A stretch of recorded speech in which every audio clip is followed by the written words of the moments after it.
Hi again, everyone. I thought I would do a second video on questions I've been asked purely because to answer this particular question in text is going to take quite a bit of time and it's quite complex. So I thought it was worth doing a video. And it's the question that has to do with, have we noticed any changes with animal movements, animal behavior, and so on with what's going on at the present time? And I think it's an answer of yes and no. I think a lot of people, certainly in the area that I'm living in, a lot of residential people who are living here and people who are staying at the lodges are starting to say that they're seeing a lot more animal activity and species they don't typically see a lot of. They're seeing a lot more commonly, and they convinced it's to do with less human activity. I personally don't buy into that. There's some of the researchers locally who are also very interested in that, and they're going to start doing some research on that. But the answers for that are still going to be a few months away, I'm sure.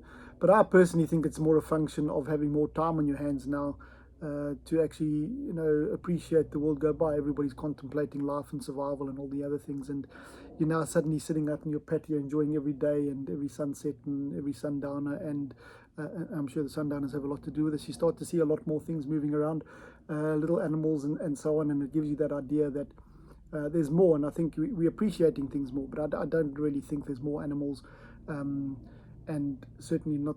They haven't been proliferating and breeding during this period of time. They haven't taken the advantage of the situation and decided to increase their numbers. I think the animals have always been here, and we're just starting to notice them a little bit more. But having said that, I think in some of the parks, certainly where there's public roads, for example, going through, or there's been a lot of human activity in and around those parks, the animals there are certainly finding a lot more freedom now, and they're starting to be seen a little bit more regularly by the researchers and the people who are staying in those parks. They, especially the more skittish species, the more skittish individuals as well, are starting to maybe move around more in the day when they might typically have been more nocturnal, and that'll always be the case where we've got situations like that. Sorry, there's a helicopter going past at the moment. Might be doing a patrol. Getting to what I'm about to talk about now is the one of the negatives of this is that we've actually got more poaching activity and more illicit activity in the parks. So, getting to that in a second, you'll find that with the habituated areas, or where there's lots of lodges, commercial lodges, and the animals have been used to vehicle activity for years and years and years. Those animals don't care whether we're here or not. So, the last few weeks or months are certainly not going to have any impact on the way they're behaving. They just go about their daily business.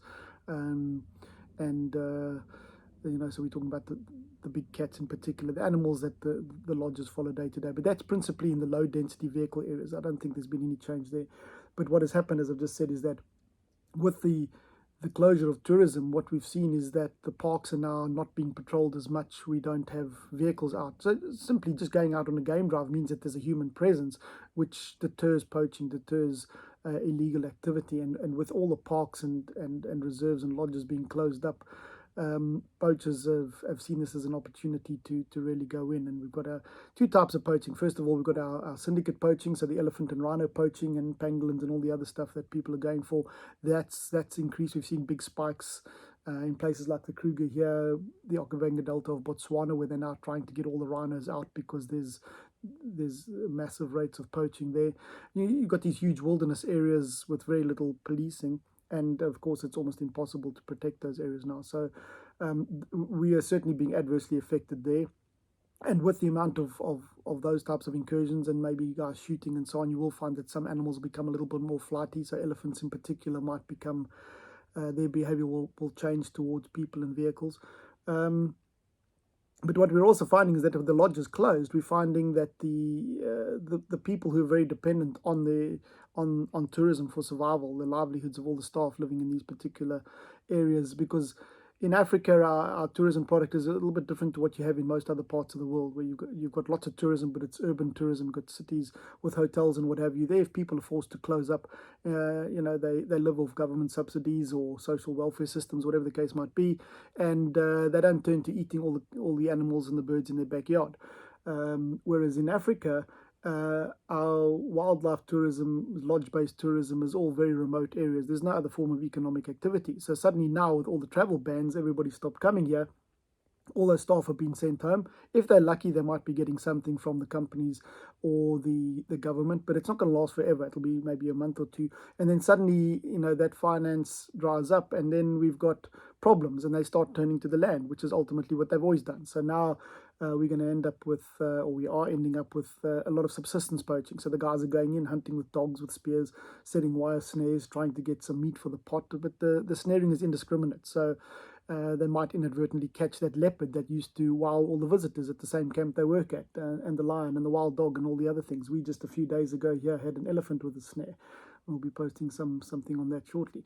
But this is the problem we're dealing with, and the longer this goes on for, and the more money they start getting from that type of stuff, because they'll obviously try and eat what they can. But if they catch animals like predators, they'll use the skins, they'll use the heads, who knows, the fangs of animals, the claws, the teeth, the skull, whatever. It becomes an alternative income source for them, and the moment they start getting used to that, they'll actually then stay with it, and it's very difficult to get them away from that again. So 20, 30 years of hard conservation work in Africa now is at the risk of unraveling very, very rapidly. We used to have a lot of our areas were heavily poached, and a lot of companies and the governments have actually spent time trying to get those areas back to what we've got today.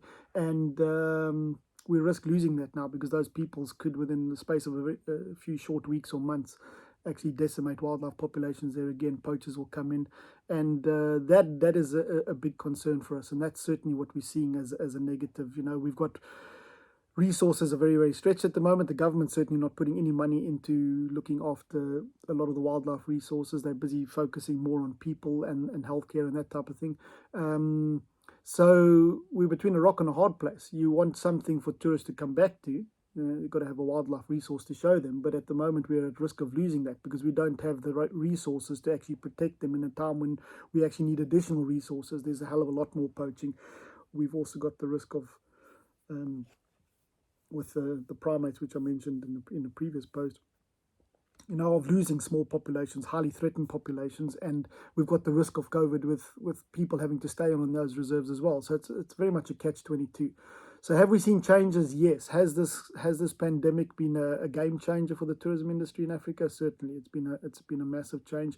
It's a life-threatening change in many respects for not only the tourism operators and the livelihoods of many people, but certainly for the wildlife itself. And we just hope that this is not going to push it over the edge, and that we're going to have nothing to come back to, because it'll be a real shame if in a year's time, when global governments decide to get their act together and allow people to travel and work and do everything that they should be doing, that all these lodges open up and we have millions of acres of nothing. So we'll have to try and be positive and get through this, but certainly I hope that answers the question. We're pretty much at a crossroads, and we'll keep you updated, keep you posted. All the best, have a great one, and we'll chat soon.